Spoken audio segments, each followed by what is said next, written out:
전도서 3장 1절에서 4절입니다. 전도서 3장 1절에서 4절, 오늘은 모든 것은 때가 있다. 전도서 3장 1절부터 8절까지가 뭐 때가 있고 28번 나옵니다. 28번이 나오는데,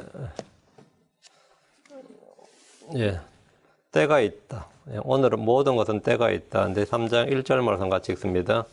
하늘 아래 모든 일에는 시기가 있고 모든 목적한 것에는 때가 있도다. 하늘 아래 모든 일에는 시기가 있고, 원래 시기는 이제 season입니다. season이 있고, 다음에 and a time, 뭐는 시기가 있다. 뭐 때가 있다. 이제 우리도 뭐 하루에 뭐 지금 잠잘 때다, 먹을 때다, 쉴 때다, 그러면 일할 때다, 그러면 하루 때란 말은 끊임없이 쓰는 말이에요. 그 때가 있다는 거죠. 자, 기도합시다. 위대하시고 거룩하신 주 하나님 감사합니다. 하나님께서 오늘 말씀을 저에게 풍성하게 허락해 주시고 깨닫는 마음을 주셔서 말씀을 잘 받도록 도와주시고 선포할 때 또 듣는 모든 혼들이 주의 영으로 또 믿음으로 말씀을 마음에 간직할 수 있도록 은혜 베풀어 주시옵소서. 주의 성령께서 기름 부어주시고 이 아침에도 넘치는 은혜가 모든 성도의 마음속에 임하게 해주십시오. 감사드리며 주의 성기도합니다. 아멘. 오늘은 모든 것은 때가 있다는 말씀을 중심으로 본문을 공부하겠습니다. 성경은 늘 하는 말이 이제 역사적인 동시에 예언서라고 그러죠. 예언서. 그러니까 역사적이라는 과거고 예언이라는 건 미래입니다. 그러니까 이건 전부 다 타임에 관한 거라면, 타임 플랜에 관한 거란 말이죠. 하나님의 예언은 역사 속에서 성취를 통해서 주 하나님을 입증합니다. 하나님이 계신, 하나님이 살아있다, 하나님이 역사하신다, 하나님이 일하신다, 이 하나님의 존재에 관한 가장 확실한 증거가 뭐냐면 예언의 확실한 말씀입니다. 그 역사 속에서 예언이 성취되는 걸 통해서 하나님께서 지금 살아계신다, 이거에 대한 확증을 하는 겁니다. 예언의 문자적 성취야말로 하나님의 존재와 살아계심, 그분의 일하심을 사람들이 결코 부인할 수 없도록 만드는 가장 강력한 증거입니다. 하나님의 여자의 씨를 통한 구원을 미리 말씀하셨습니다. 어린 양의 피와 죽음에 대해서 미리 말씀하셨습니다. 예수님은 언제 태어나셨느냐? 충만한 때가 되어서 여자에게 나셨습니다. 갈라디아 4장 4절에 그러나 충만한 때가 이르매 하나님께서 자신의 아들을 보내서 여자에게 나게 하시고 율법 아래 있게 하셨나니, 예수님이 언제 태어났나 하면 하나님께서 계획하신 때가 되어서 그 때가 충만한 때가 이르매, 예수님의 출생과 그분의 일과 죽으신 부활은 모두 기록된 예언의 말씀에 따른 것인데, 그것이 그냥 일어나는 일이 아니라 이 타임 스케줄에 맞추어서 그 때에 맞게 일어나는 일이다, 이 말입니다. 예수님은 때가 되어서 이 땅에 오셨습니다. 예수님께서 맨 먼저 선포하신 말씀이 뭐냐? 마가복음 1장 15절에 이르시되 때가 찼고 하나님의 왕국이 가까이 왔으니 너희는 회개하고 복을 믿으라. 예수님께서 제일 먼저 하신 말씀이 뭐냐면 때가 찼다. 때가 찼다. The time is fulfilled. 그 대체 무슨 때가 찼다는 거예요? 무슨 때가 찼다는 거예요? 여자의 씨, 아브라함의 씨, 다윗의 씨로 알려진 그분에 관한 예언의 말씀이 성취된 때가 찼다. 때가 찼다, 이 말입니다. 때가 찼다. 주께서 오신 것은 하나님의 뜻과 계획에 따라서 때에 맞게 오신 것입니다. 하나님께서 이집트에 있던 이스라엘을 구출하신 것이 언제입니까? 아브라함에게 맹세하신 약속의 때가 찼을 때입니다. 정확히 그 때가 찼을 그날에 그들은 그 날짜가 하루도 틀리지 않습니다. 정확히 그날에 이스라엘로부터 출애굽을 했습니다. 이스라엘이 이집트로부터 출애굽했습니다. 유다가 바빌론에서 돌아온 날 구출받은 때가 언제였냐? 주께서 대언자 예레미야를 통해서 말씀하신 70일에 70년이 정확히 차서 그날에 고레스의 칙령으로 돌아왔어요. 정확하게. 하루도 뭐 어긋나지 않습니다. 아브라함에게 맹세하신 약속의 때, 또 하나님께서 대언자 예레미야를 통해서 말씀하신 그 때가 찼을 때예요. 그럼 예수님께서 이 땅에 육신을 입고 오신 것이 언제였냐 이거예요. 다니엘의 70일의 연대기에 맞춰서 한일회와 그다음에 42주, 그 7년 플러스 493년이 찼을 483년이 찼을 때 그날에 예수님이 이 땅에 탄생하신 겁니다. 그 다니엘의 70일의 연대기에 예언된 바로 그날에 정확하게 그 날짜가 하나도 안 틀립니다. 정확하게 그날에 맞게 이 땅에 오셨습니다. 주님의 모든 일에는 이렇게 때가 있습니다. 이 때를 아는 사람이 지혜로운 사람입니다. 마찬가지로 주님의 재림도 마찬가지입니다. 정확하게 그날입니다. 정확하게 그날에. 그 언제? 다니엘의 70일의 연대기에 맞춰서 그날에 오신다 이거예요. 그 때가 찾느니라 이 말은 때가 찾고 하나님의 왕국에 가까이 하느니라 이 말은 뭐냐? 다니엘을 통해서 말한 예언의 연대기 그 70일의 연대기에 맞게 왔다예요. 그렇게 맞게 왔다 이거예요. 자, 요한복음에는 주 예수님께서 때에 맞게 일하심을 여러 번 증언하셨습니다. 요한복음 2장 4절에 예수님께서 그 얘기 이르시되 여자여 내가 당신과 무슨 상관이 있나이까 내 때가 아직 이르지 아니하였나이다 학시거늘 내 때 my time 내 때가 아직 이르지 아니하였다. 예수님 어찌 말이야 이게 내 때가 아직 이르지 아니하였나이다 이랬는데 주께서 말씀하신 내 때는 언제를 말하는 거냐? 주님은 자기 형제들에도 이 말씀을 하셨습니다. 요한복음 7장 8절 너희는 이 명제를 지키러 올라가라 나는 내 때가 아직 충만히 이르지 아니하였으므로 이 명제를 지키러 아직 올라가지 아니하노라 하시니라. 아직이란 말 빠지면 안 됩니다. 예수님 나중에 올라갔어요. 지금 안 올라가고 나중에 올라간다 이 말입니다. 이제 개역성경에는 아직이란 말이 없어. 이 명제를 지키러 올라가지 아니하노라 했는데 예수님 뒤에 또 올라가 버렸지. 제가 개역성경 때 되게 황당했어요. 예수님 뭐 앞뒤 말이 틀리냐 이 구라를 치냐 안 간다 해놓고 왜 간자? 응? 예, 킹제임스 성경 보니까 그게 딱 그 단어가 딱 있는 거예요. 진짜 황당했었는데요. 예, 아직 내 때가 아직 이르지 않았다. 내 때가 아직 충만히 이르지 않았다. 예수님은 모친에게도 그렇게 말씀하셨고 자기 형제들에도 이 말씀하셨어요. 내 때가 아직 충만히 이르지 않았다는 것은 주께서 정하신 날과 시각이 있다. 이거. 주님께서 일하시는 그 형제들이 지금 올라가서 예루살렘 이번 명절에 예루살렘 올라가서 자신을 드러내소서 이렇게 했죠. 제안했을 때 그건 지금 내 때까지 이르지 않아. 그 때가 아니다 이 말이에요. 유대인들이 예수를 잡고자 했지만 실패한 적이 있습니다. 이에 대해서 성경은 그분의 때가 아직 이르지 않았기 때문이라고 합니다. 요한복음 7장 30절에 이에 그들이 그분을 잡고자 하나 아무도 그분께 손을 대지 아니하였으니 이는 그분의 때가 아직 이르지 아니하였기 때문이더라. 그분의 때가 그분의 his time 그분의 때가 아직 이르지 아니하였다. 예수를 잡거나 죽이는 일도 사람들의 뜻과 계획대로 되는 것이 아니라 하나님의 정하신 때가 있다는 겁니다. 요한복음 8장 20절 예수님께서 성전에서 가르치실 때 성전 보고에서 이 말씀들을 하셨으나 아무도 그분께 손을 대지 아니하였으니 이는 그분의 때가 아직 이르지 아니하였기 때문이더라. 때가 아직 이르지 아니하였다. 마침내 6월절 여자 주께서 이제 말씀하셨어요. 요한복음 12장 23절 예수님께서 그들의 응답하여 이르시되 사람의 아들이 영광을 받을 때가 왔도다. 이제 이전까지만 계속해서 주님이 내 때가 아직 이르지 않았다. 내 때가 아직 충만히 이르지 않았다. 계속 이렇게 말씀하셨다고. 근데 요한복음 12장에 왔어요. 주님께서 이제 말씀하시기를 내 때가 왔도다. 예수님 십자가의 죽음과 부활을 말씀하시면서 사람의 아들이 영광을 받을 때가 왔다 하셨습니다. 때가 왔다. 이번 6월절이다 말이죠. 그분은 죽으시고 부활하신 후에 하늘로 가십니다. 이것을 자기 때가 이르렀다고 하셨습니다. 요한복음 13장 1절 이제 6월절 전에 예수님께서 자기 때가 이르러가 뭐예요? 왔다 카음이에요. 자기 때가 그분의 때가 왔다 이거예요. 자기가 이 세상을 떠나 아버지께로 가야 할 줄 아시고 세상에 있던 자기 사람들을 사랑하시되 끝까지 사랑하시니라. 때가 이르렀다. 때가 왔다. 그럼 지금 우리가 살고 있는 그건 뭐 이제 이거는 성경에 기록된 과거 이야기고 그럼 지금 우리가 살고 있는 지금 2020년 말이죠. 이제 11월 1일이 오늘 11월 1일이죠. 지금은 어느 때냐 이거. 우리가 살고 있는 지금 어느 때냐? 성경에 다 나옵니다. 지금 우리가 살고 있는 때는 첫째 받아주시는 때요 구원의 날입니다.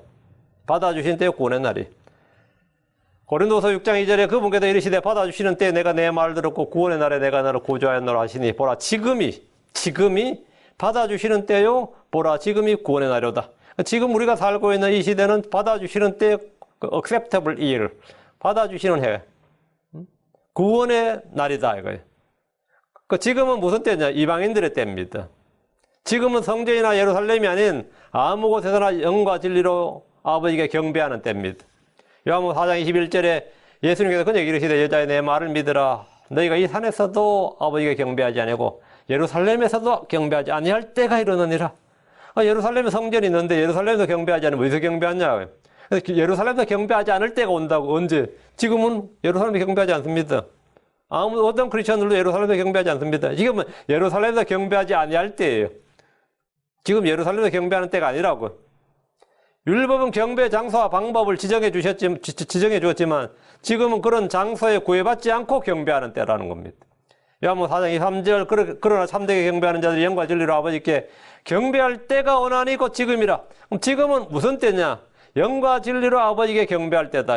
율법에 따라서가 아니라 영과 진리로 아버지께 경배할 때 예루살렘에서가 아니라 아무 곳에서나 영과 진리로 경배하는 때다요.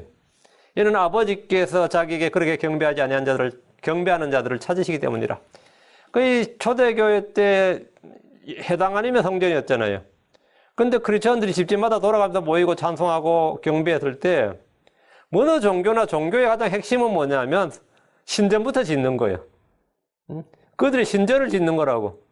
근데 신전을 짓지 않는 종교가 하나 있었으니 그게 뭐냐면 크리스천들이었다고요. 크리스천들은 신전을 필요로 하지 않더라고요. 왜? 그냥 자기 집 돌아가면서 아무 집 다 모이면 되더라는 거죠. 유대교면도 그게 안 되죠. 성전이 있고 회당이 있다고. 근데 크리스천들은 성전도 필요 없고 회당도 필요 없고 그냥 가가하고 아무 집이나 모이면 사람만 모이면 경배가 가능한 그런 무리들이었어요. 그런 물. 지금이 바로 그런 때라고요. 영과 진리로 경배할 때, 곧 지금이라고. 지금은 무슨 때냐? 수확하는 때입니다. 요한복음 4장 35절에 너희가 말하기를 아직 넉 달이 남아있고 그 뒤에 수확할 때가 이른다 하지 아니하느냐? 보라 내가 너희에게 이르노니 너희 눈을 들어 밭을 보라. 그것들이 이미 희게 되어 추수하게 되었도다. 수확하게 되었도다. 우리는 언제나 세상이나 마트에 나가 혼들을 거둘 수 있습니다. 이건 때가 없어요. 언제나 가능하다면. 지금이 그때다고. 누군가가 이미 복음의 씨를 뿌려놓았고 우리는 그것들을 거두면 됩니다. 우리 역시 혼을 거두러 나가서 도리어 혼을 씨앗을 뿌리고 올 때가 있습니다. 거두는 게 아니라 씨를 뿌리고 올 때가 있어요. 그럼 또 누군가가 나가서 거두는 겁니다. 그죠? 거두게 됩니다. 지금은 수확하는 때다요. 지금은 하나님의 아들의 음성을 들을 때입니다. 요한복음 5장 25절 진실로 진실로 내가 너희에게 이르노니 죽은 자들이 하나님의 아들의 음성을 들을 때가 오고 있는데 곧 지금이라. 듣는 자들은 살리라. 죽은 자들이, 여기서 죽은 자들이 할 때는 뭐냐면 죄와 허물로 범법 가운데 죽은 자들을 말합니다. 우린 전부 다 이전에 죽은 자들이었죠. 죄와 허물로 가운데 죽은 자들이었다고. 그러니까 죽은 자들이 하나님의 음성을 들을 때가 오고 있는데 곧 지금이라. 곧 언제라고요? 지금이다. 그러니까 지금은 어느 때냐? 하나님의 아들의 음성을 들을 때라고. 듣는 자들은 살리라. 복음 선포자들이 외치는 주의 말씀은 주 하나님의 음성입니다. 회개하라, 복을 믿으라, 주 예수를 믿으라 이런 말씀들은 모두 주 하나님의 음성, 아들의 음성이에요. 지금 그걸 들을 때라고요. 들을 때. 하나님 자신의 종들을 통해 사람들에게 주의 말씀, 주의 음성을 듣게 하셨습니다. 사람들은 이 음성을 들어야 됩니다. 자, 지금 무슨 때냐? 새롭게 하는 때입니다. 사도행전 3장 19절 그런즉 너희는 회개하고 회심하라. 그리하면 새롭게 하는 때가 주의 앞으로부터 이를 때에 너희 죄들이 말소될 것이요. 회개하고 회심하면 뭐라고? 새롭게 하는 때가 이른다요. 그리고 죄들이 말소된다고. 그게 언제냐? 지금이다. 지금은 우리의 마음과 생각이 새롭게 되는 때입니다. 본문에서 정확히 교리적으로 적용해서 새롭게 되는 때라는 것은 지면이 새롭게 되는 때, 이 세상이 새롭게 되는 때, 이스라엘 민족이 새롭게 되는 때, 이런 의미로는 교리적으로는 천년왕국입니다. 누구든지 우리는 지금 영적으로 마음을 말한다. 그럼 지금이다. 지금 누구든지 회심하고 회개하면 그는 영이 새롭게 되고 생각이 새롭게 되고 마음이 새롭게 되고 새로운 창조물이 됩니다. 새로운 사람이 된다. 새롭게 태어난단 말입니다. 그래서 새롭게 하는 때다. 이게 뭐냐? 중생의 새롭게 하심. 중생의 새롭게 하심. 일곱 번째. 지금은 마지막 날들로 위험한 때입니다. 지금은 어느 때냐? 위험한 때. perilous times. 위험한 때입니다. 디모데후서 3장 1절에 또한 이것을 알라. 즉 마지막 날들의 위험한 때가 이르리라. 위험한 때가 이르리라. 지금 위험한 때지. 3일만 지나봐요. 오늘 1일이지. 2, 3. 아, 나 진짜.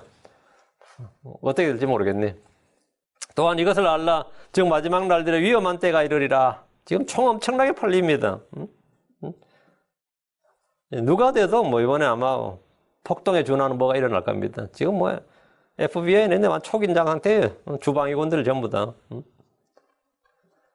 마지막 날들의 위험한 때가 이르리라. 우리는 지금이 마지막 때임을 잘 알고 있습니다. 요한일서 2장 18절에 어린 자녀들아 지금 마지막 때니라 적그리스도가 오리라 함을 너희가 들은 것 같이 지금도 많은 적그리스도가 있나니 이로써 지금이 마지막 때인 줄 우리가 아느니라. 지금은 마지막 때니라. 성경은 지금이 마지막 때라고 하는데 이는 불신자들도 잘 알고 있는 진리입니다.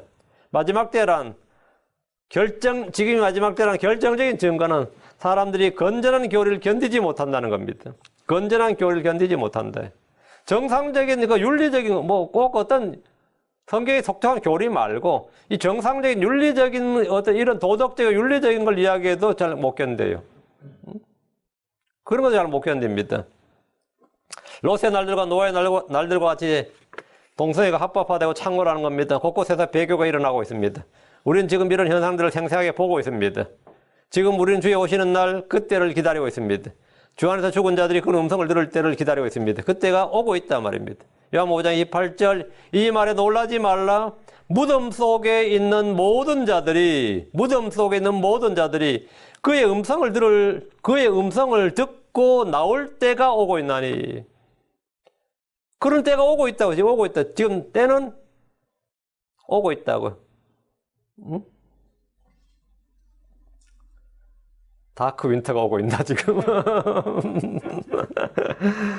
들을 때가 오고 있다고. 죽은 자들이 들을 때가 오고 있다고. 이날은 부활의 날입니다. 이날은 성도들에게 기쁨과 즐거움의 날이지만 불신자들에게는 주의 날이 시작됩니다.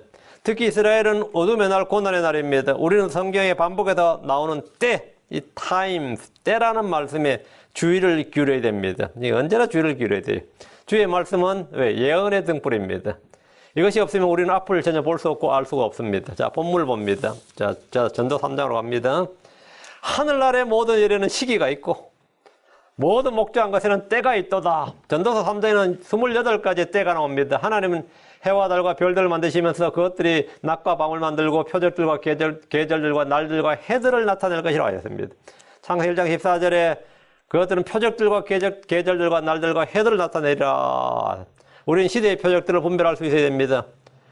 마태복음 16장 3절에 또 아침에는 하늘이 붉고 흐리니 오늘은 날씨가 구질이 않은도다. 오 너희 위선자들아 너희가 능히 하늘의 모습을 분별하거니와 시대의 표적들은 분별하지 못하느냐. 시대의 표적들, 이 시대의 표적들이 있단 말이죠. 하나님께서 보여주시는 것들이 있습니다. 지금은 마지막 때입니다. 위험한 때예요. 지금은 주를 찾을 때라고. 지금 주께서 말씀하신 대로 때가 가까우니라 하신 그때입니다. 밤이 많이 지났고 낮이 가까운 때입니다. 지금 우리가 깨어있어야 할 때입니다. 하늘 아래 모든 일은 시기가 있고 모든 목자한 것에는 때가 있습니다. 이 말씀은 모든 것에는 정해진 운명이 있다는 말이 아닙니다. 한국 사람들 중에는 한국 사람들이 때를 엄청나게 중요시합니다.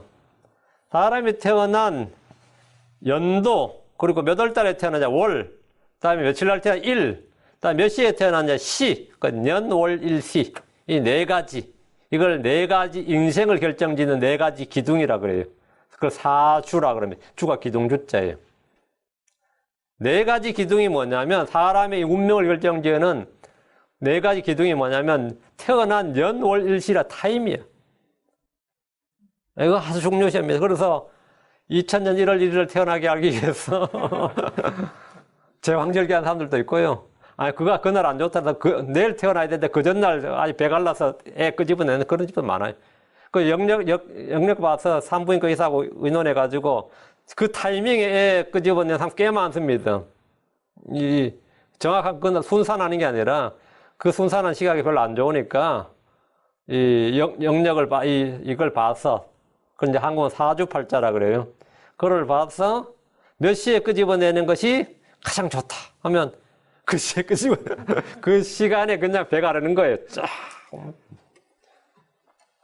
여기 크리스천들은 안 그랬겠지만 예, 한국 꽤 많습니다. 왜 그런 짓을 하겠어요? 인생이 언제 태어났냐 그렇게 중요하다 이거예요. 그 한국 사람이 굉장히 타임 센서티브한 사람들. 그래 뭐 결혼할 때도 날짜를 잡죠. 그 결혼 날짜를 잡는 그 어느 날짜에 결혼하냐 그 날짜가 그렇게 중요한 거예요. 이사 가는 날도 뭐죠? 이사 가는 날을 잡는다잖아요. 뭐든지 날을 잡는다는 말이 꽤 많아요. 한국에서 뭐 행사할 때마다 날 잡는다 그래. 그 날 잡는다는 말이 뭐죠? 이 타임이 그렇게 중요하다. 이 전도서를 어떻게 하는 거야? 그 시기와 때가 있다 이거예요. 시기와 때가 있다. 그런데 문제는 그걸 자기들이 정하는 거예요. 그래서 그 연, 월, 일시에 따라 그 사람 운명이 결정된다. 그 연, 월, 일시에 이제 뭐 기민년, 갑자년 뭐 그런 거 있죠. 오늘 무슨 년 나오는데 다 까먹었어요. 이제 60갑자니까 연에도 2개, 월에도 2개, 일에도 2개, 시에도 2개니까 8자란 말이에요. 근데 4개의 기둥의 글자 8자라 해서 사주팔자라 그래요. 사주팔자를 믿는 이들이 꽤 많습니다. 그 사주팔자라는 것은 모두 태어난 사람의 시기와 때에 관한 겁니다. 적절한 시기와 때를 아는 것은 굉장히 중요한데 인생 운명이 여기 달려있다고 생각하는 거지. 근데 실제로 그런 케이스 있어요. 그 한때가 굉장히 중요합니다. 그 연이 참 중요하죠. 어떤 애는 하필은 내가 태어난 그 해에 전쟁이 터졌다. 어때요? 응? 뭐 그런 거 말이죠. 내가 태어난 그 해에 마침 이 사회적 큰 폭동이 터졌다. 아니면 자연재해가 크게 있었다. 연이 참 중요하구나. 어떨 때도 그 월이 중요하죠. 그 달에 하필 그 달에 무슨 일이 터졌었다. 뭐 그런 거 있잖아. 그런 게 있단 말이에요. 어떻게 자세히 보면은 참 연월시가 중요하죠. 응? 그때 뭐가 있어서, 내가 하고 있던 일들이 전부 다, 사회적으로 취소됐다. 원래 미국에 원래 입시 본 애들 어때요? SAT 시험 못 본 애들은 원래 유시간 애들은 살판 났어. 법원에서 SAT나 ACT 점수 하지 말라고 그랬어요. 예, 왜? 원래 코비드 때문에 못 봤단 말이죠. 그럼 어떤 사람은 만세업으로 어떤 애들은 미치는 거지. 이 타이밍이야. 응? 타이밍이야. 별일 다 있어요, 세상에 일이라는 게. 그게 인생이야. 이게 적절한 시기와 때를 아는 건 굉장히 중요한데, 정치든 경제든 뭐든 핵심은 다 시기와 때입니다. 간혹 시대를 너무 앞서간 사람들의 이야기가 나오죠. 뭐 그런 천재들 이야기가 나옵니다. 시대를 앞서갔다는 말은 그가 한 일이 시기와 때에 맞지 않았다는 거예요. 그 시기와 때에 맞지 않았다고. 좋은 말이라도 이 말만 해도 그래. 타이밍이 맞지 않으면 그 소용이 없습니다. 잠언 15장 3절에 사람 자기 입의 대답으로 기쁨을 누리나니 때에 맞게 한 말이 얼마나 좋은가. 때에 맞게 한 말이 얼마나 좋은가. 때에 안 맞으면 지금 그런 이야기 할 때냐 그러잖아요. 그런 이야기 할 때냐. 좋은 말인 줄 알겠는데 지금 그 이야기 할 때냐 이거야. 때에 맞게 한 말이 얼마나 좋은가. 아무리 좋은 말이라도 지금 해야 할 말이 있고 나중에 해야 될 말이 있습니다. 이사야 50장 4절에 주 하나님께서 학식 있는 자 혀를 내게 주사 내가 피곤한 자에게 때에 맞는 말을 할 줄 알게 하시나니 그분께서 아침마다 일깨우시되 나의 귀를 일깨워서 학식 있는 자같이 듣게 하시는도다. 때에 맞는 말을 할 줄 알게 하신다.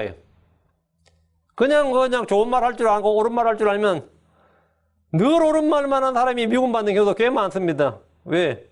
타이밍이 안 맞아. 타이밍이 안 맞아. 그런 거 있어요.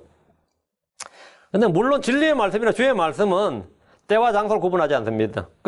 모든 것에 때가 있다고 지금 나왔는데 모든 일엔 시기가 있고 모든 목적은 때가 있다고 그랬는데 이 복음전도 그 하나님의 말씀을 전하는 일은 때가 없다고 나와요. 디모데후서 4장 2절에 말씀을 선포하라. 때에 맞든지 맞지 않든지 긴급히 하라. 모든 오래 참과 교리로 책망 꾸짖고 권면하라. 여기 보면 말씀을 선포하라. 주의 말씀이죠. 때에 맞든지 맞지 않든지 이게 뭐예요? In time and out of season, out of time. In season and out of season. 시즌 없다고. 봄, 여름, 가을, 겨울 없다고요. 추울 때, 더울 때 없다고. 비 올 때, 바람 불 때 없다. 아무 때나 시즌이 없다는 거예요. 때와 시기가 있다는 것은 분명히 성경에 나오는 말씀인데 때와 시기가 없이 언제든지 물가든지 뭐 어디든지 무조건 뿌리는 거예요. 바람이 불든지 구름이 있든지 여름이든 겨울이든 추웠든지 낮든지 밤이든 상관없다 이거예요. 때와 시기가 있다는 것은 우리 주님의 일에도 마찬가지입니다. 주께서 모든 일에는 때가 있다고 하셨는데 전도 3장 17절 밑 오른쪽에 전도 3장 17절 내가 내 마음속으로 이르기를 하나님께서 의로운 자와 사악한 자를 심판하시리니 이는 모든 목장한 것과 모든 일에는 거기에는 뭐가 있다?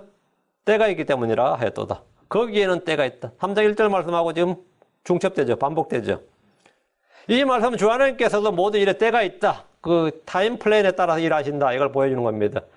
주님이 말씀하신 일들은 그것이 이루어질 때가 있습니다. 2절입니다.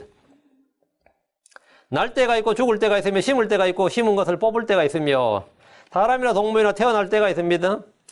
사람은 결혼을 하고 임신하면 모태에서 9개월이 지나야 태어납니다. 짐승들은 모두 저마다 수태기간이 있습니다. 날 때가 있고 이 말은 모든 사람에게 해당됩니다. 날 때가 있고 이 말은 우리 주께서 태어나실 때가 있다 이 말입니다. 창세기 3장 15절에 예언된 여자의 씨는 충만한 때가 이르러 육신의 모습 종의 형체를 입고 아브라함의 씨를 취해서 이 땅에 태어나셨습니다. 날 때가 있다고요. 누가 보면 그분이 누구에게 어디서 태어났는지를 자세히 기록하고 있습니다. 하나님께서 한 아들을 낳으셨습니다.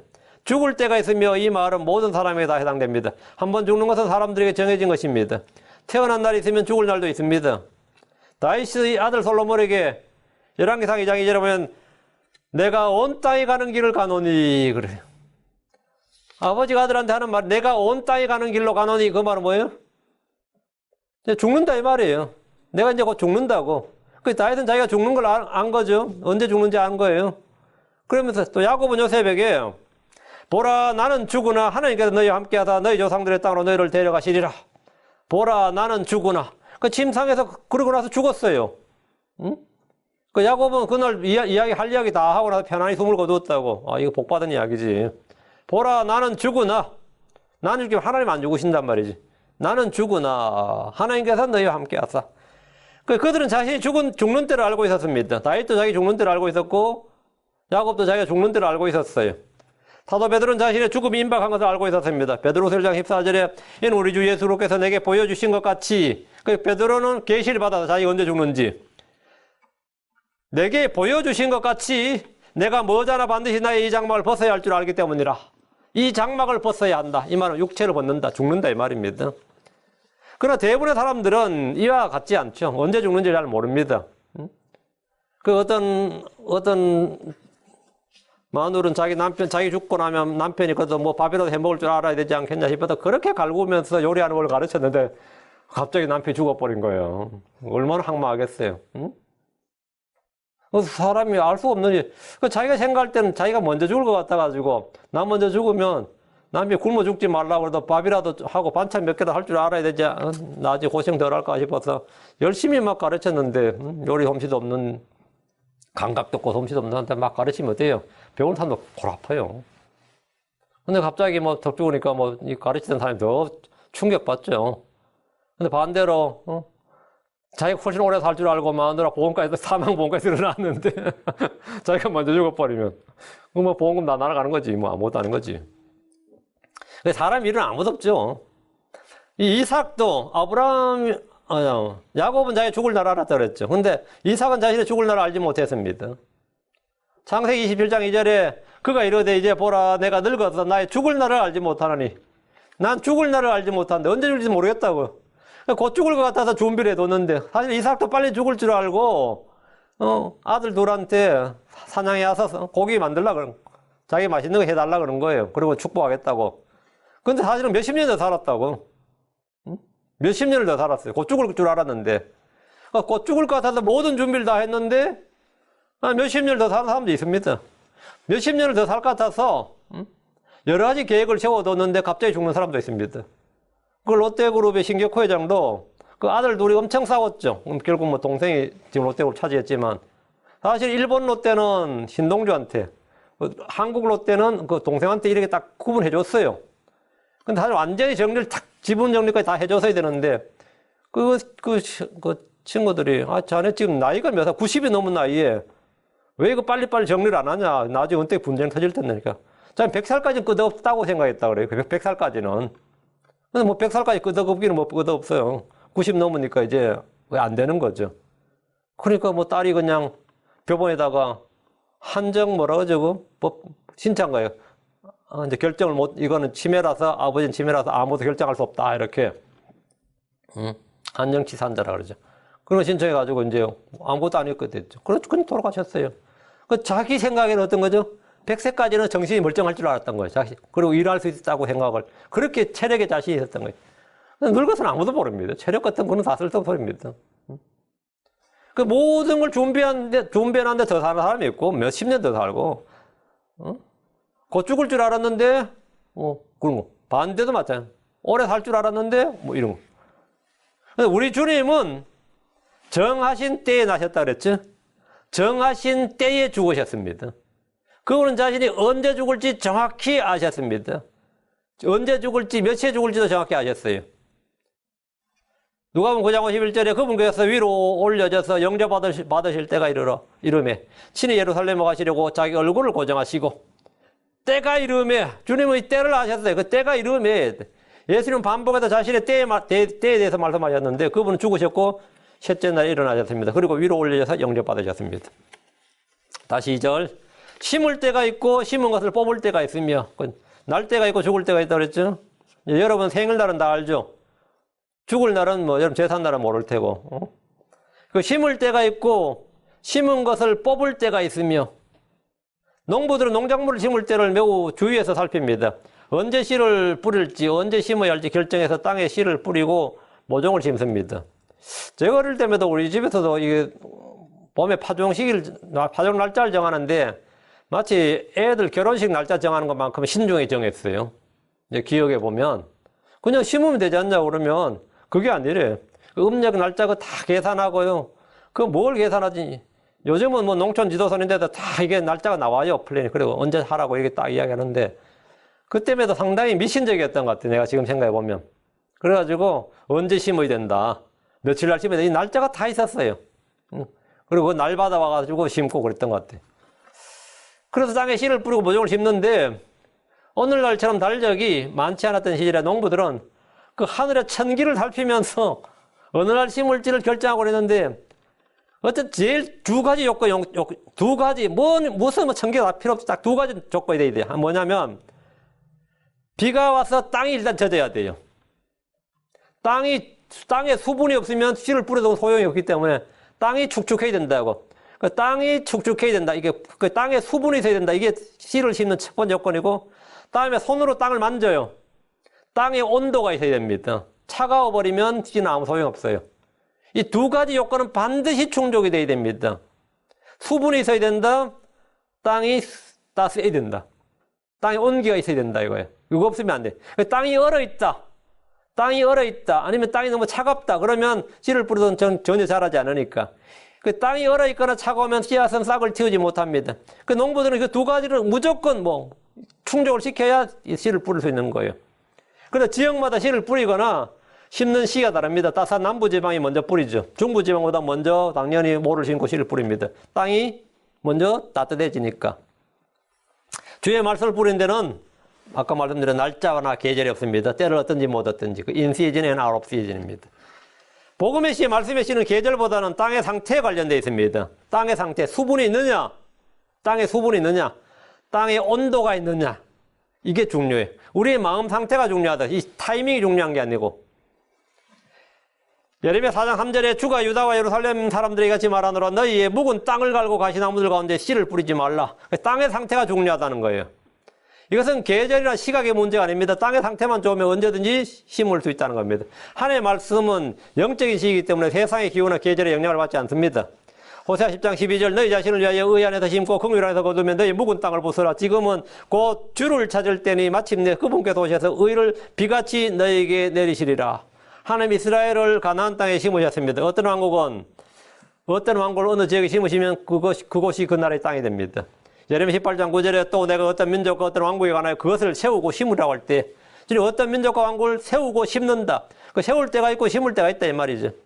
뽑을 때가 있으며 하나님은 자신이 심지 않은 초목을 뽑는다고 하셨습니다. 가나안 땅에 있는 7 민족들은 뽑힌 거죠. 뽑힌 겁니다. 저는 시골에서 나무를 심고 뽑는 일을 여러 번 본 적이 있습니다. 밭에. 저희 동네에 갑자기 양자업이 유행을 했어요. 양자업이라는 것은 누에입니다. 누에, 꼬치.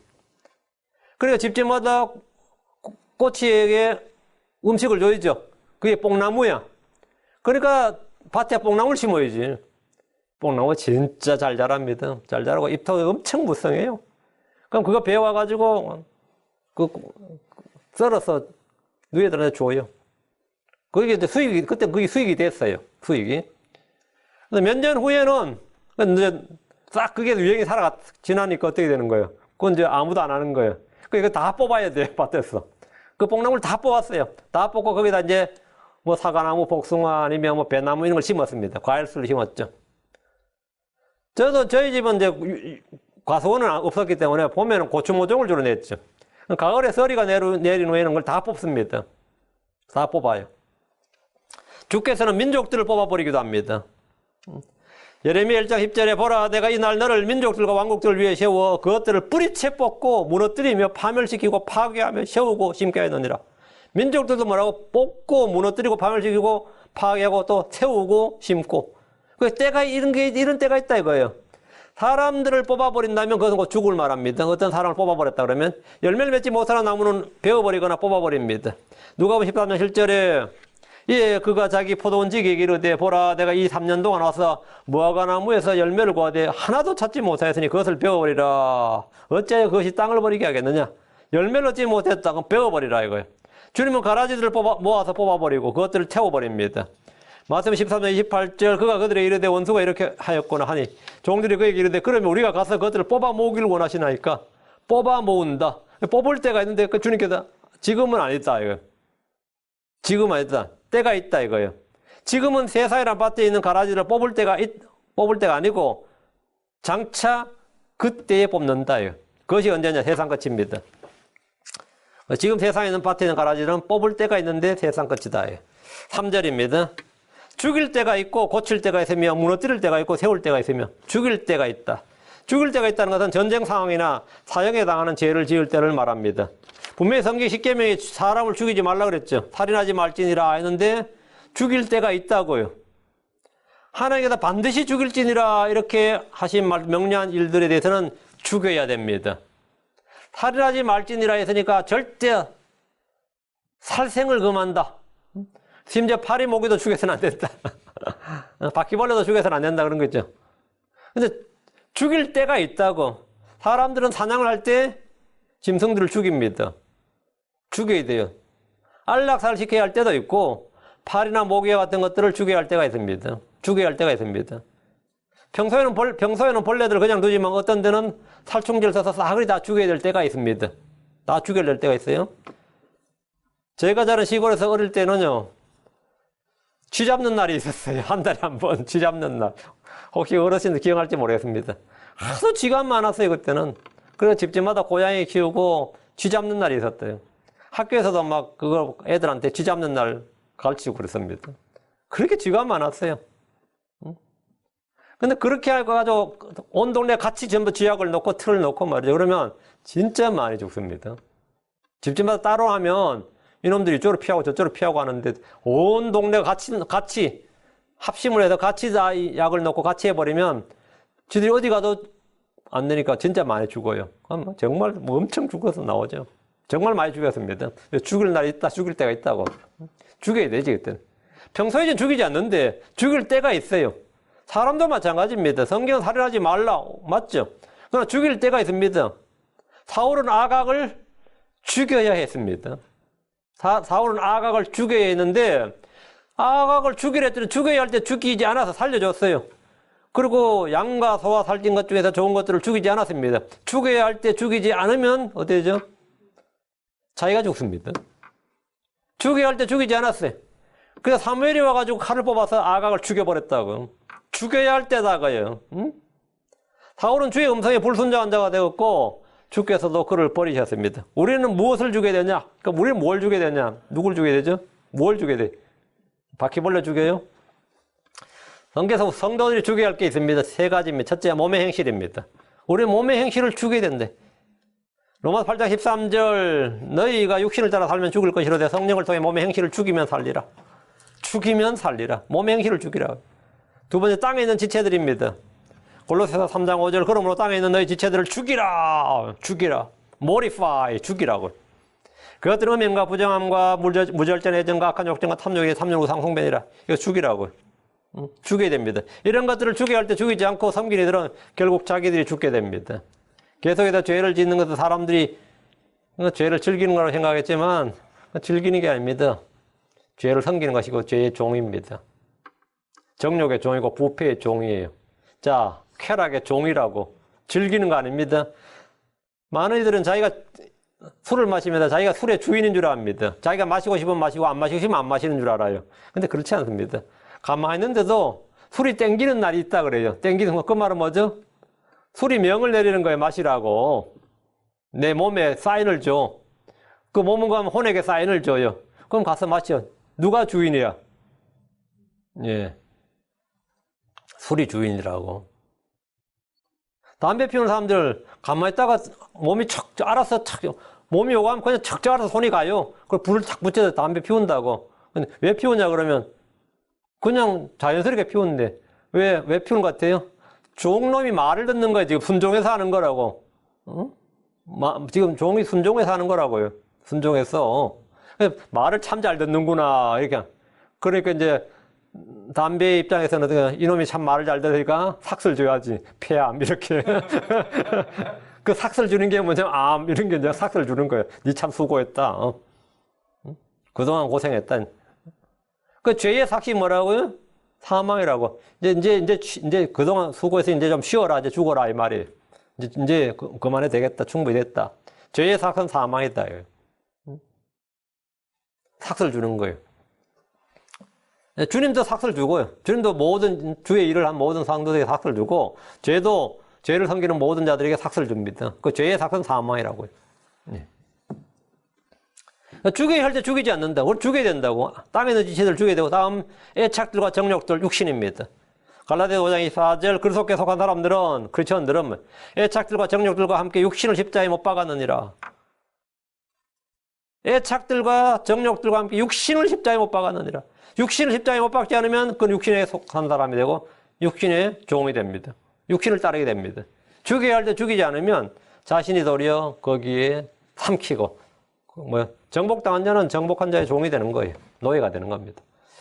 다음 고칠 때가 있으며 3절 고칠 때가 있으며 몸이 병들면 약이 필요하고 치료가 필요합니다. 하나님 치유하시는 분입니다. 주께서 나는 너를 치유하는 주니라 하셨습니다. 하나님 상한 마음과 상한 영을 치유하십니다. 시편 67편 2절에 이로써 주의 길을 땅 위에 알리시며 주의 구원의 치유를 모든 민족들에게 알리소서. 그러나 치유도 때가 있습니다. 언제 치유하십니까? 마음과 영의 치유는 회개할 때, 죄를 시인하고 자백할 때, 복을 믿을 때입니다. 이 땅을 고치시고 사람들의 몸의 장애나 질병을 고치는 일은 주의 재림 때입니다. 때가 있어요. 그날에 주님 이 땅의 모든 사람의 질병과 장애를 완전히 치유하십니다. 이사야 35장 5절 6절. 그때 눈먼 자의 눈이 열리고 귀 먹은 자의 귀가 열리며 그때 다리 저는 자는 사슴같이 뛰고 말 못하는 자의 혀는 노래하리니 광야에서 물들이 터져나오고 사막에서 시내가 흐르며. 혹시 인생의 굴레라는 책 읽어보셨어요? 서머셋 모험이 쓴 책인데. 거기 보면 삼촌이 목사님이고 그 주인공이 다리를 한쪽 절죠. 다리 저는.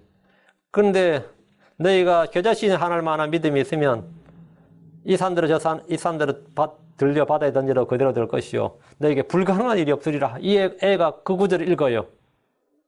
그 구절 읽고 눈이 번쩍 떠서 삼촌이 목사님한테 달려가가지고 이 구절 사실이냐 하니까 삼촌이 당연히 네가 믿으면 사실이다 하니까 오케이 하고 나서 이 아이가 단순한 믿음으로 그날부터 다리 고쳐달라고 1년을 기도를 합니다. 매일 하루도 안 빠지고.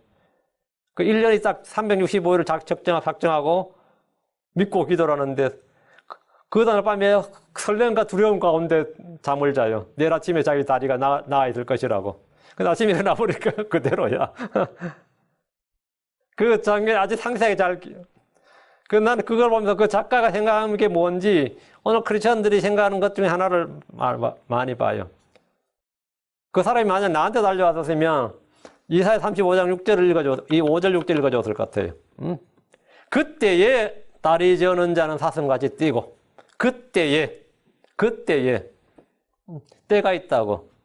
너는 그때를 기다리는 게 좋겠다. 그때에 다리 저는 자는 사슴같이 뛰고 말 못하는 자의 혀는 노래하리니 광야에서 물들이 터져나오고 사막에서 시내가 흐르며. 지금은 네가 그 불편함과 동행하는 게 낫겠다. 그 동행하는 법을 배우는 게 훨씬 낫다. 그걸 수용하고 그냥 가는 게 훨씬 낫다 이거예요. 고통과 함께 사는 삶, 그걸 지금 배워야 되는데, 지금 그걸 배워야 되는데, 그걸 통해서 연단을 받아야 되는 때지, 지금 그거 고쳐달라고 할 때가 아니다 이거예요. 이 고칠 때라는 언제, 이런 걸 육신의 이런 것을 고칠 때는 언제냐는 거예요. 주께서 재림하시는 때예요. 우리 몸이 다 변화가 않는다고. 우리는 그날을 간절히 소망하는 게 차라리 훨씬 낫지. 소망 가운데 사는 거죠. 이사야 32장 26절 또 주께서 자신의 백성이 찢어진 곳을 삼으시고 그들의 매맞은 상처를 치유하시는 날에 달빛은 햇빛 같고 햇빛은 7배나 되어 7날의 빛 같으리라. 그들의 매맞은 상처를 치유하시는 날에 어떤 날이 있다고, 그 때가 있다는 거죠. 그날에 의의 해가 병 고친 능력을 가지고 떠오릅니다. 말라기 4장 2절 그러나 내 이름을 누려하는 너희에게는 의의 해가 자기 날개들 안에 병 고친 능력을 가지고 떠오르리니 너희가 나아가서 외양간에 송아지들같이 자라리라. 의의 해가 예수님입니다. 자기 날개들 안에 병 고친 능력을 가지고 떠오른다. 의의 해가 떠오른다. 주 예수님의 재림 때는 모든 사람들이 뭐라고요? 우리가 해를 보듯이 햇빛을 받듯이 말이죠. 주님의 능력을 받아서 주의 치유의 권능을 받아서 눈먼 자든 말 못한 자든 귀가 먹은 자든 다리 저는 자든 손에 문제가 있든지 무슨 몸에 병이 있든지 다 낫는다고. 성경에서 치유의 대표적인 예는 히스기야입니다. 히스기야 왕이 주님은 죽게 된 것을 고치셨고 15년의 생명을 연장해 주셨습니다. 우리는 아프면 병원에 가고 기도를 합니다. 그것이 전부입니다. 하나님께서 치유해 주시면 낫고 그렇지 않으면 고통과 함께 사는 삶입니다. 대언자 예레미야는 주께서 치실 때 치유를 기대했지만 치료하시는 때를 바랐지만 임하지 않았다고 했습니다. 치유를 기대하고 치료하시는 때를 기대했는데 임하지 않았다고. 예레미야 14장 19절에 주께서 유다를 완전히 버리셨나이까? 주의 혼이 시온을 심히 싫어하셨나이까? 어째 주께서 우리를 치시고 우리를 위해 치료하지 아니하시나이까? 왜 치료가 없느냐? 치유가 왜 없느냐 이거예요. 우리가 평강을 바라서나 좋은 것이 없고 치료하시는 때를 바라서나 고난을 보나이다. 치료하시는 때를 바라서나 고난을 본다. 안 되는 거죠. 내가 기대하는 바, 내가 믿는 바하고 이 현실이 안 맞는 거예요. 안 맞는 거예요. 치료하시는 때가 언제냐예요. 주께서 우리의 상처를 삼으시고 치유하신 때는 죄를 회개하고 주께 돌이키는 때입니다. 육신의 장애를 치유한 때는 언제냐? 내 사망에서 일어난 때는 주님께서 오시는 날입니다. 다시 3절 무너뜨릴 때가 있고 여호수아가 여리고를 정복할 때 하나님은 그 성을 무너뜨리셨습니다. 우시아는 가드의 성벽과 야분의 성벽과 아스돗의 성벽을 무너뜨렸습니다. 역대기야 26장 6절에 그가 나아가서 블레셋 사람들과 싸우며 가드의 성벽과 야분의 성벽과 아스돗의 성벽을 헐고 아스돗 주변과 블레셋 사람들 가운데서 도시들을 건축하며 헐고 건축했다는 거죠. 주 70년에 로마 군대는 예루살렘 성전과 성벽과 도시를 완전히 무너뜨렸습니다. 마태복음 24장 2절에 예수님께서 그들에게 이르시되 너희가 이 모든 걸 보지 아니하느냐? 진실로 내가 너희에게 이르노니 여기서 돌 하나도 다른 돌 위에 남지 아니하고 다 무너지리라 하시니라. 다 무너지리라. 도시를 건축하려면 이전에 있던 모든 건물들을 무너뜨립니다. 재건축이나 재개발 현장을 가보면 다 무너뜨리고 거기에 다시 세웁니다. 무너뜨릴 때가 있다는 것은 우리 자신에게도 해당됩니다. 복을 믿을 때 우리는 믿기 전에 가치관과 사고와 철학과 사상과 생활 방식을 다 무너뜨려야 됩니다. 복을 믿은 후에도 다시 한번 무너지는 때가 있습니다. 자아가 붕괴되는 그런 순간이 있습니다. 나의 자아가, 나의 옛사람이 완전히 무너지고 붕괴되는 때가 있어요. 그래야 새 사람이 태워집니다. 주 예수를 알고 믿을 때 우리는 이전에 나의 모든 것이 무너지는 경험을 합니다. 전 예수 믿을 때 한번 그랬고 이 킹제임스 성경을 알 때 그랬어요. 이 킹제임스 성경을 알 때 야, 내가 그래도 장로에서 구원받아가지고 성교사한테 거쳐가지고 이거 하는데 내 지난 10년간 한 건 뭐지 이런 생각이 드는 지난 10년간 이게 와르르 무너지는데 진짜 속에서 여리고 성벽 무너진다는 느낌처럼 그런 진짜 나의 모든 게 다 무너지는 것 같아. 나 구원부터 그럼 새로 해야 되나? 구원부터 그럼 내가 새로 다 무너지고 구원부터 새로 해야 되냐 이래야 되는 거예요. 구원부터 구원부터 새로 받아야 되나? 예, 완전히 자아가 붕괴되는 경험하는 거죠. 완전히. 무너진 적이 없어요? 한 번도 무너진 적이 없습니까? 그러면 세움 받은 적도 없습니다. 내가 무너진 적이 없는 사람은 세움 받은 적도 없습니다. 세울 때가 있으며, 그렇죠. 세울 때가 있으며, 하나님은 넘어진 자를 일으켜 주십니다. 그분은 교회를 세우셨습니다. 그분은 믿음과 덕을 세워주십니다. 주의 말씀은 우리를 능히 든든히 세워줍니다. 사도행전 20장 32절에 이제 형제들아 내가 너희를 하나님과 그분의 은혜의 말씀에 맡기노니 이 말씀이 너희를 능히 든든히 세워 거룩히 구별된 모든 자들 가운데서 너희에게 상속유업을 주리라 했습니다. 우리는 형제들 앞에 걸림돌이나 실족거리가 되지 말고 서로 세워주는데 힘쓰는 자가 되어야 됩니다. 세울 때가 있다는 말씀은 우리 주님께서 사람들을 주심으로 하는 일입니다. 에베소 4장 12절 이것들은 성도를 완전하게 하고 섬기는 일을 하게 하며 그리스도의 몸을 세우게 하려 하심이니라. 몸을 세운다. 주님은 몸된 교회를 세우기 위해서 대언자, 사도들, 복음 전도자, 목사와 교사를 주셨습니다. 의로운 자도 넘어질 때가 있습니다. 그러나 그는 다시 일어납니다. 잠언 24장 16절 의인은 7번 넘어질지라도 다시 일어나려니와 사악한 자는 넘어져서 해악에 빠지리라 했습니다. 죄와 불법과 불이 우리를 넘어지게 합니다. 마귀는 우리를 넘어지게 합니다. 마음의 정욕과 탐심은 우리를 넘어지게 합니다. 다윗은 죄로 넘어졌습니다. 사울은 불순조로 넘어졌습니다. 아가는 탐욕으로 넘어졌습니다. 엘리야는 이세벨의 위험에 넘어졌습니다. 사울은 일어나지 못했지만 다윗은 일어났습니다. 엘리야는 다시 일어났습니다. 의인은 넘어져도 다시 일어납니다. 4절입니다. 울 때가 있고 웃을 때가 있으며 애고할 때가 있고 춤출 때가 있으며 울 때가 있다는 것은 슬픔이나 고난을 겪을 때입니다. 다윗은 침상을 적시며 운 때가 있었습니다. 자기 아들 압살롬이 죽었다는 소식을 듣고 그냥 울었어요. 압살롬아, 압살롬 하면서 그냥 막 울어대었는데 요압이 죽였죠. 요압은 막 성질을 버럭내지. 오늘까지 성질 이겼는데, 반란을 진압하고 이겼는데, 왕이 막 울고 있으면 어떡하냐고. 내가 울 때가 있다고. 하나님 예레미야에게 죽은 자를 위해 울지 말고 떠나가는 자를 위해 울라고 하셨습니다. 예레미야 22장 10절에 너희는 죽은 자를 위하여 울지 말고 그를 위하여 탄식하지도 말며 오직 떠나가는 자를 위하여 몹시 슬피 울라. 그가 다시는 돌아오지 못하고 자기 고국을 보지 못하리라. 자, 죽은 자. 그 바빌론 침략에서 이스라엘 참 많이 죽었죠. 근데 죽은 자를 위해 울거나 탄식하지 말라고요. 죽은 건 잘 된 거예요. 이미 죽은 자들은 고통을 그치고 안식하는 자들입니다. 그러나 바빌론에 지금 포로로 잡혀가는 자들은 거기서 종살을 하다가 다시는 뭐라고? 고국을 보지 못하고 거기서 죽는다고요. 거기서 묻힌다고. 다시 오지 못하고 거기서 죽는단 말이죠. 그러니까 그들 위해서 울라고. 메시아가 태어났다는 소식이 예루살렘에 전해졌을 때 베들레헴에는 슬피 울며 큰 애곡이 있었습니다. 마태복음 2장 18절에 라마에서 거기서 애통하고 슬피 울며 크게 애곡하는 소리가 들렸는데 이것은 라헬이 자기 아이들을 위하여 슬피 우는 것이라. 그들이 잊지 아니하므로 그녀가 위로받기를 원치 아니하였도다 하였느니라. 울 때 우는 것은 잘못이 아닙니다. 울 때는 울 줄을 알아야 돼요. 아무 때나 눈물 흘리는 것이 아니라 울어야 할 때가 있는데 이는 성경의 반복에 나오는 말씀 중에 하나가 crying. 그게 뭐죠? 우리말로 부르짖대하고 번역했죠. 부르짖대. 부르짖는다는데 crying 기본적으로 우는 겁니다. 울며 소리 지르는 거예요. 울며 소리 지르는 거. 우리 주 예수님께서 우셨습니다. 예수님께서 우시니라 했잖아요. 예수님께서 기도할 때 부르짖고 우셨다 그랬어요. 히브리서 5장 7절에 그분께서 친히 육체로 가던 때에 자기를 사망으로부터 너희 구원하실 분에게 강렬한 부르짖음과 눈물로 기도와 간구를 들으셨고 친히 두려워하셨으므로 하나님께 들으셨느니라. 강렬한 부르짖음과 눈물로 기도와 간구를 드렸다. 강렬한 부르짖음 이게 crying입니다. crying. 눈물로. 부르짖음과 눈물이라 그랬어요.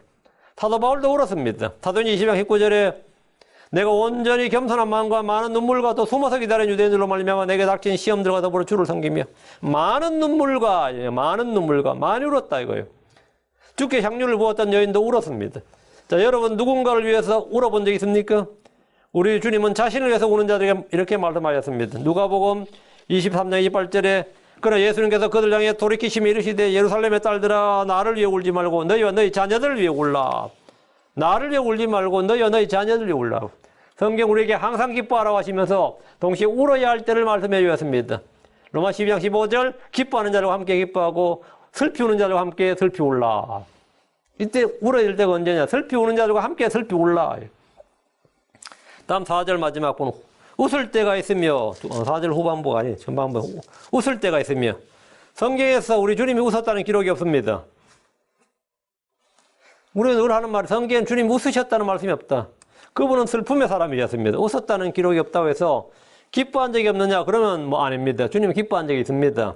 주님은 언제나 평강과 기쁨을 가지고 계셨습니다. 그래서 나의 기쁨을 너에게 주노라가 되는 거죠. 기쁨이 없으면 기쁨을 못 주는 거죠.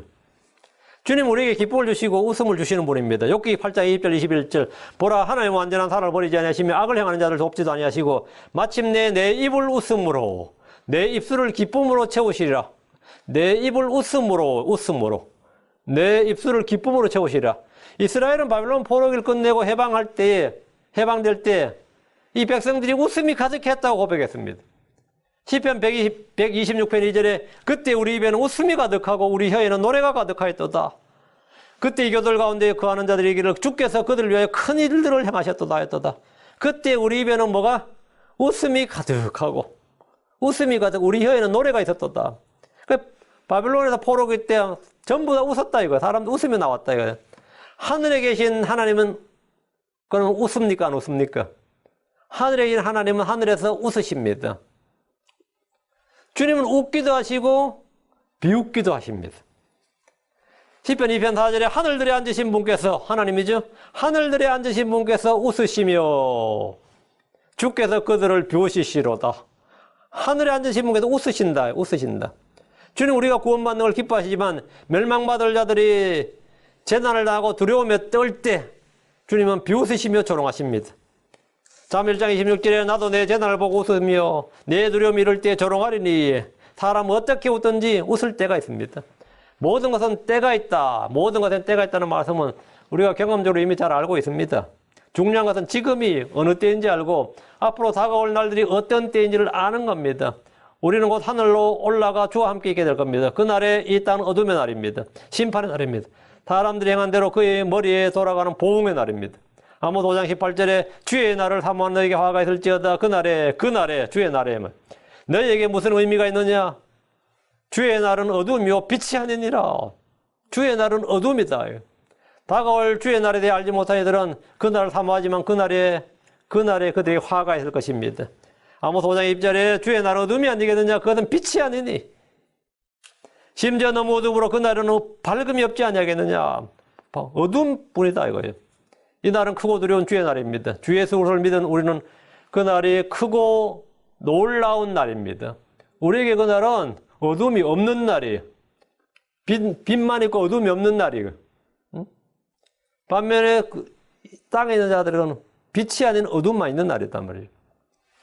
다들 후반부보다는 다음 시간에 애곡할 때 춤출 땐 다음 시간에